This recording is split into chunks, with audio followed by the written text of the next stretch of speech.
Hey folks, Tim here from Rockout Videography, and today I'm going to show you how I made the ultimate bass pedal board.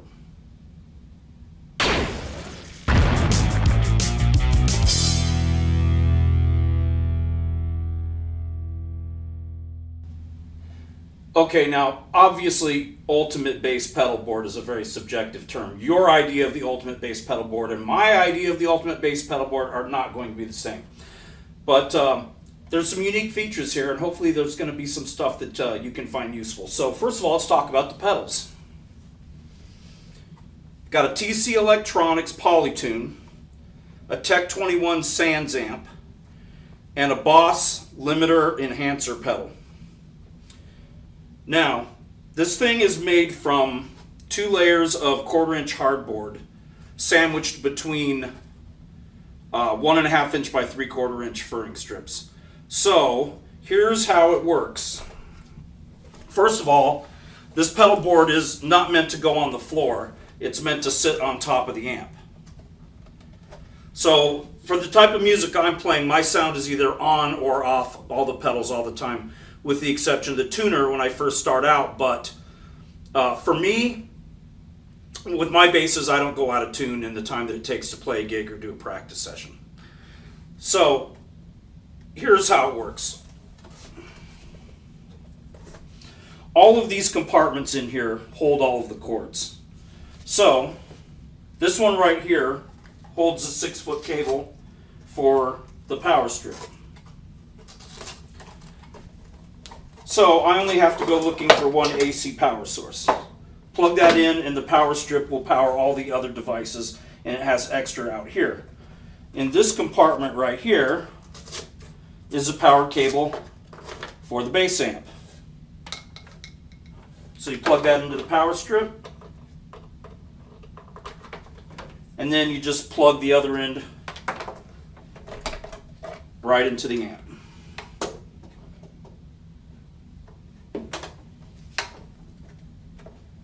Now, it also has a magnetic cell phone mount with a compartment to hold a USB cable and a charger. And we'll get into why that's important to me here in a bit. But the instrument cable is right here in the bottom. So you pull that out and just plug it in. You're good to go. Right here I've got my cable to connect from the pedal board into the amplifier. And there you have it. That quick, all of your stuff is set up and you're ready to go. When you're done playing, it's just a reverse. All the cables store up inside. And by the way, you'll notice it right here, the instrument cable. This is going in directly to the pedal and stays connected all the time. So let's talk about how I made it.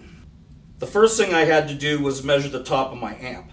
I also need to know how high the handle was sticking up so I would know how tall the rubber feet would need to be. I also had to account for the size of the corner protectors. Once my power strip arrived from Amazon, I was able to create a plan using paint that showed exactly where all of the strips would need to be nailed in and glued in order to create the compartments. I cut out 2 pieces of hardboard using a circular saw. I had to make holes in one of them so I could cut out the space for the power strip using a jigsaw. The next step was to secure the furring strips using wood glue and brad nails.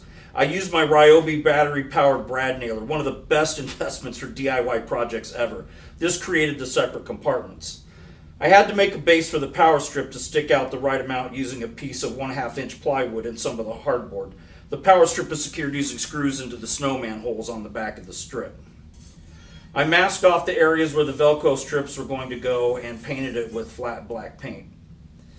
And one of the issues that I had, and I'll show you right here, these Velcro strips are super glued onto the board, but my first attempts didn't work out very well. Basically what happens is the hook side, not the fuzzy side, but the other side of the Velcro, it took a layer of super glue to dry on that, and then that was able to glue to the board with super glue. And using clamps, it took several attempts to get it right. So now here's a close-up of the magnetic phone holder and how that works.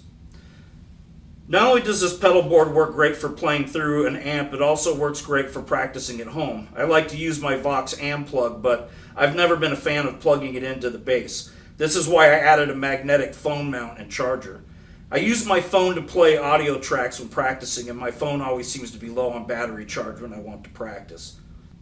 So here's a close-up of the magnetic mount. Basically, again, this is a hinge that has been super glued to the board, and then a magnet has been super glued to the hinge, so when you open it up, voila, you've got a magnetic phone mount.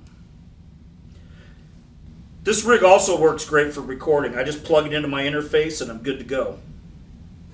Well, folks, thanks for watching the video. I hope you like my ultimate pedal board, and I hope that there's some ideas here that you can find useful.